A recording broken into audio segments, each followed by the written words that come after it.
The gentleman yields back, and I'll recognize the chairman of the full committee, Mr. Jordan, for 5 minutes. Thank you, Mr. Chairman, for this important hearing. Dr. Lasasso, you started off our testimony, I think it was your second sentence, you said even Plato didn't like middlemen, referring to the PBMs. But the way I understand it, and again, just a country boy here, but PBMs work with insurance companies to negotiate prices with manufacturers and then dictate to the pharmacy what they get paid.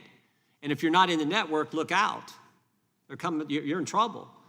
That doesn't sound like a middleman. That sounds like the dictator at the top. That sounds like a monopoly. That's the concern, and particularly when 80% of the market is vertically integrated, as the gentleman just pointed out, as the ranking member just pointed out. So I guess I would go back to the question the ranking member just asked Dr. Frank. Why isn't this an antitrust concern? I guess I'll start with the guy who brought up the middleman at the start of the hearing, Dr. Lasasso. Thank you, Congressman. So, yes, broadly speaking, the picture you paint is more or less well, accurate. first of all, is the picture accurate? I'm not trying to paint any special picture. I'm trying to get to the facts. That's an accurate picture, isn't it? Well, I think it ignores some important aspects, which is that the payer ultimately... 3 pharmacies, 80% of the market? Or 3 PBMs, 80% of the market? Is that true?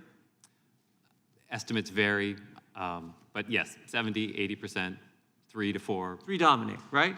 3 to 4, yeah, depending on... They work with insurance companies to negotiate prices with manufacturers and then tell pharmacists what you're going to get paid. So remember the key part there is that pharmaceutical companies control list price, right? Pharmaceutical companies have a great deal of market power given monopoly privilege. The payer on the other end, the entity, whether that's a labor union, whether that's a large employer, they are able to view options, and they're able to say, no, I don't want. The first thing, I mean, I'm not a large employer, of course, but I would want to know what is the average spread? You know, you're offering me an alternative. The PBM say, I could do spread pricing. You know, here's an option. I could do spread pricing, or I could do fees. Well, what is the spread? I mean, why didn't that Medicaid program, I think it was Ohio, that would have been one of the first questions I'd asked if I was an Ohio Medicaid director. What is the average spread price for generics?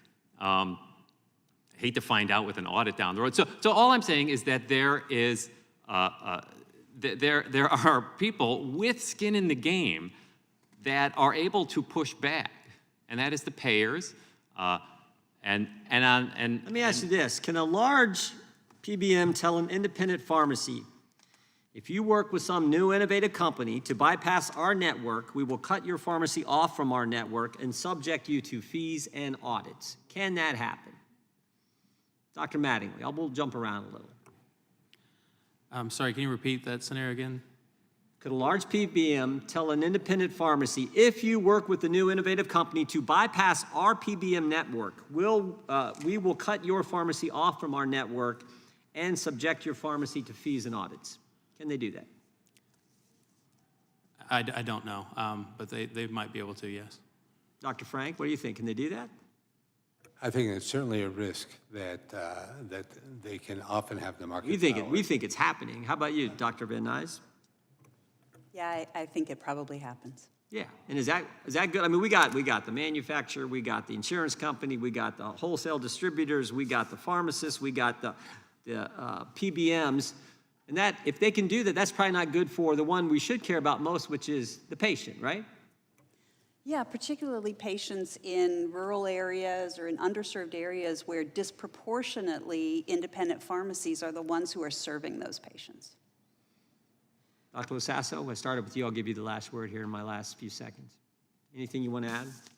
Well, I would, yeah, I appreciate that. Thank you. I would just add that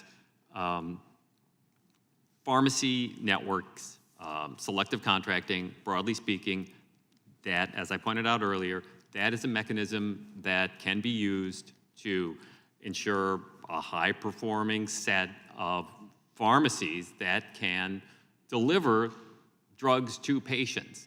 And I can't speak to any of the sort of punitive measures that you mentioned. I don't know anything about that.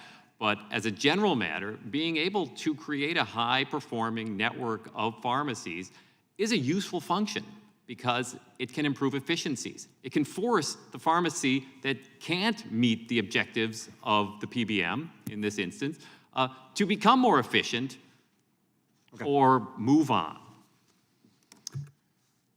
I was going to yield my remaining time to the chairman, but as happens sometimes, there's nothing left. Thank you, Mr. Chairman.